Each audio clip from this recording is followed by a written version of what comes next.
क़िबला मुंहिंजी बारगाह में सुवाल अर्ज़ु हीअ आहे त असां अक्सर ॿुधंदा रहंदा आहियूं आला हज़रत आला हज़रत आला हज़रत आला हज़रत आहिनि केरु, हिन जे बारे में कुझु रहनुमाई फरमाईंदा।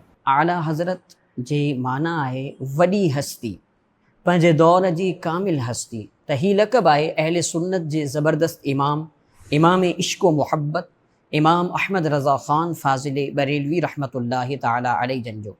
आम तौर सां जीअं ही लफ़्ज़ इस्तेमालु थींदो आहे त फ़ौरन असांजो ज़हन इमाम अहले सुन्नत रहमतुल्लाहि ताला अलैहि ॾांहुं मुतवजे थींदो आहे त रब करीम जी ज़ात बाबरकात अव्हां खे हिन लक़ब सां काफ़ी शोहरत अता फ़रमाई आहे।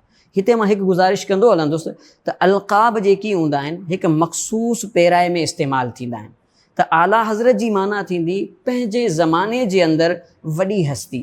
त चूंकि पाण फ़तवा जे लिहाज़ खां, इल्म जे लिहाज़ खां, रूहानियत जे एतबार सां पंहिंजे ज़माने में बुलंद रुतबे ते फ़ाइज़ हुया, तंहिं लाइ पंहिंजे उन वक़्त जे जय्यद आलिमनि बुज़ुर्गनि इमाम अहले सुन्नत रहमतुल्लाहि ताला अलैहि जन खे आला हज़रत जो ख़िताब ॾिनो आहे। त हिन लक़ब जो ताल्लुक़ ज़माने सां आहे। ईअं मुराद हरगिज़ न आहे त आला हज़रत मां मुराद इहा आहे त सॼी काइनात जे अंदरि सभिनी खां वॾी हस्ती। त इहे बसा औक़ात शैतानी वसवसा हूंदा आहिनि जंहिंमें माण्हू मुब्तला थींदो आहे। हालांकि अलक़ाब जे हवाले सां मालूमात हुजे त ख़बर हुजेनि त लक़ब पंहिंजे ज़माने ऐं हिकु मख़सूस ज़ाविये सां इस्तेमालु कयो वेंदो आहे। अल्लाह पाक अव्हां असांखे वसवसनि खां बचाए। त हीउ लक़ब आहे अहले सुन्नत जे ज़बरदस्त बुज़ुर्ग इमाम अहले सुन्नत इमाम अहमद रज़ा ख़ान फ़ाज़िल बरेलवी रहमतुल्लाहि ताला अलैहि।